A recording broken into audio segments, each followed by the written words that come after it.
Hello दोस्तों, आप सभी का स्वागत है मेरे यूट्यूब चैनल में। आज की कहानी है बेरहम आशिक भाग 2। अभी तक आपने देखा, लबों को लबों का लहू मुंह लग गया। वो कुछ नहीं कर सकती। मुझे डिवोर्स देना तो दूर की बात है, ये मालूम होने के बावजूद भी मुझे छोड़ भी नहीं सकती, क्योंकि भले ही वो मेरी पत्नी हो, पर वो एक नंबर की स्टूपिड है। स्वीट हार्ट, जिसे ये तक भी मालूम नहीं है कि अपने पति को खुश कैसे किया जाता है, उसे किस चीज़ से सेटिस्फाइज किया जाता है। शादी की मजबूरी के चलते आज तक मुझे उसने कभी अपने करीब तक नहीं आने दिया। अब तुम ही बताओ, ऐसी बीवी के साथ एक पति धोखा ना करे तो क्या करेगा। और अब आगे।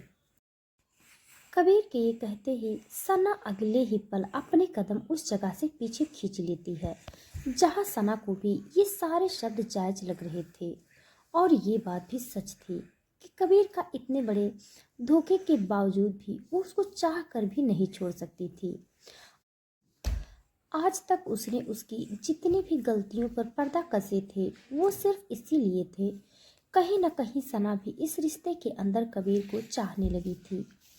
पर यह शर्मनाक वाक्य ने उसका ये भ्रम भी तोड़ दिया था कि वो अब चाह कर भी इस मंजर को भुला नहीं सकती और कबीर जैसे इंसान को प्यार नहीं कर सकती।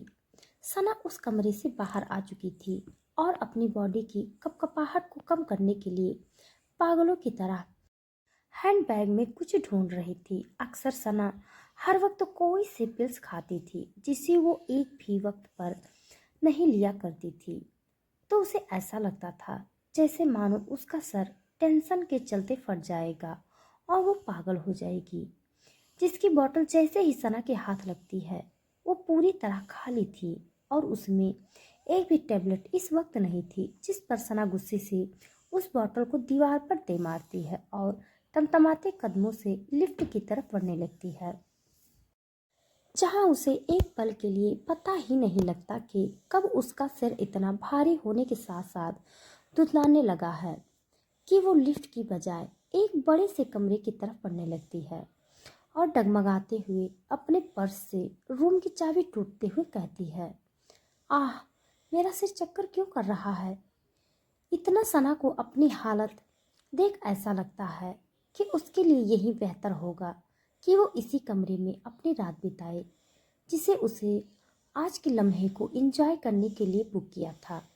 सना चाबी पर बड़े बड़े अक्षर में चमकते रूम नंबर 445 पर अपनी नज़र गड़ाती है और लड़खड़ाते कदमों से उस तरफ बढ़ने लगती है, जहां थोड़ा आगे चलकर वो एक बड़े से कमरे पर चमकता रूम नंबर को देखती है जो उसकी धुंधली धुंधली आंखों को और दिमाग को 445 ही दर्शा रहा था। वो 2-3 बार अपनी आंखें मसलती है, पर इस वक्त वो इतने नशे में धुत थी कि वो नंबर अब उसे दिखना भी बंद होने लगा था। उसके शरीर की बची कुची ताकत उसकी बंधी हिम्मत के साथ उसका साथ छोड़ने लगी थी।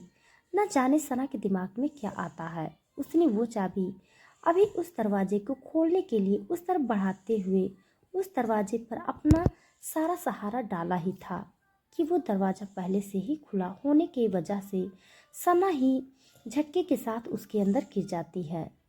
तो वहीं दूसरी ओर कमरे में हल्की हलचल और आहट की आवाज़ एक बड़े से वर्ष टब के अंदर लेटे वैद्या के कानों में पड़ती है, तो वो वहीं सतर्क हो जाता है। वैद्या इस वक्त एक बड़े से झाग सा ढके वाट टब के अंदर नग्न अवस्था में लेटा हुआ था, जिसकी चेस्ट और बदन पर बड़े बड़े कट्स के निशान बने हुए थे, जिसके दर्द को उसने इस वक्त शराब में पूरी तरह धुत होकर गवाया हुआ था। उन पर दवाई लगाने की बजाय वो उन्हें वाइन से धोते हुए एक अजीब सी राहत को महसूस कर रहा था। रूम में जब दूसरी बार फिर किसी के होने की आहट उसे दोबारा से सुनाई देती है, तो वो फुर्ती के साथ अपनी जगह से उठता है और अपने पास ही में बड़े गन को अपने हाथ में पकड़ते हुए जल्दी से टॉवल लपेटता है और बड़े ही खामोशी के साथ हल्के कदम से वॉशरूम का दरवाज़ा खोलते हुए बाहर आ जाता है। रूम के हर तरफ गहरा अंधेरा पसरा हुआ था। बस बेड पर ही बड़ी लैंप थी जिसकी हल्की पीली रोशनी कमरे में फैली हुई थी, जिसमें बस वैद्या नशे में डूबा होने की वजह से ये ही महसूस कर पा रहा था कि इस वक्त इसके अलावा कोई दूसरा भी यहाँ मौजूद है जो हल्के कदमों से उसकी तरफ बढ़ रहा है, जिस पर वैद्या एक पल के लिए जरा सी भी देर नहीं करता और एक ही फुर्ती के साथ सना को गन पॉइंट पर लेते हुए सीधा खींचकर अपनी हॉट बॉडी के मसल्स के नीचे दबोचते हुए दीवार से सटा देता है और घूरते हुए इसके चेहरे को देखने की कोशिश करने लगता है, जहां जैसे ही वैद्या की सांसों में किसी लड़की की मदहोशी भरी खुशबू खुलती है तो वहीं उसकी पकड़ उसके मुलायम बदन पर तेज हो जाती है। सना एक लंबी सांस खींचती है और अपना चेहरा वैद्या के सख्त चेहरे पर रफ करते हुए अपने होठ उन पर सहलाने लगी थी। सना की इस हरकत पर वैद्या कसकर सना की गर्दन अपने हाथों में दबोचता है और अपनी पूरी ताकत के साथ उसकी कमर को अपनी बाहों में भरते हुए उसके बॉडी के हर एक प्राइवेट पार्ट्स को अपने हाथ से सहलाने लगता है, जिस पर सना आहें भरते हुए अपनी गर्दन को वैद्या के कंधे पर फेंकती है और उसकी पीठ को सहलाते हुए कहती है, कबीर प्लीज मुझे प्यार दो। वैद्या इस वक्त सना की बॉडी को पूरी ताकत के साथ मसलने में इतना मगन था कि उसे अपने कानों में खुलती सना की फुसफुसाहट पागल कर रही थी। वैद्या एक ही झटके के साथ सना को घुमाकर पलट देता है और खींच के बैक साइड से जकड़ लेता है और बेकाबू की तरह उसकी नेक को चूमते हुए उसकी ड्रेस को उसके कंधों से खींच देता है, जो अब फिसल कर सीधा सना की कमर पर ठहर जाता है। इस बात का एहसास उसे तब होता है जब उसकी बॉडी ये महसूस करती है कि वैद्या का टावल इस वक्त उसके बदन पर नहीं है और वो इस वक्त वैद्या के पार्ट्स को महसूस कर रही है। सना की सांसें भारी हो रही थी और वैद्या अपने होठ को उसकी पीठ पर सहला रहा था, जिस पर सना पलटती है और उसके होठों को चूमने लगती है, जिस पर वो इस कदर उसके होठों में उतर चुकी थी जैसे दोबारा से वो किनारे पर आना ही भूल चुकी हो।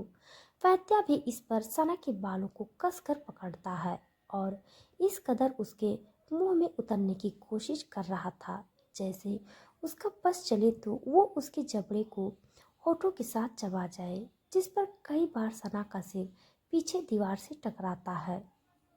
जिस चीज को वैद्या इतने प्यार के साथ ट्रीट कर रहा था कि सना को इस पर कोई दर्द ही नहीं हो रहा था।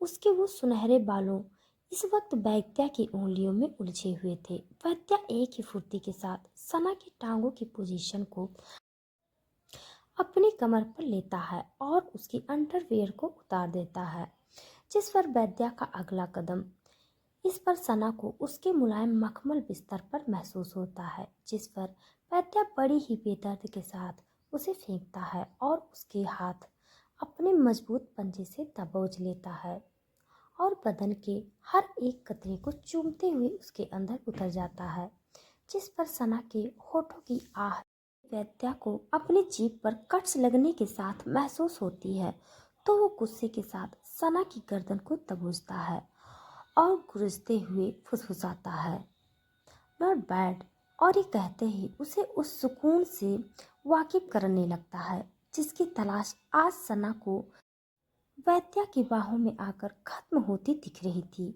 उसके होठों की सिसकियां कमरे में गूंजते हुए वैद्या को पागल बना रही थी। वो जितनी फुर्ती ताकत के साथ उसे पेश कर रहा था, सना के होठ उतनी ही आहें भरते जा रहे थे।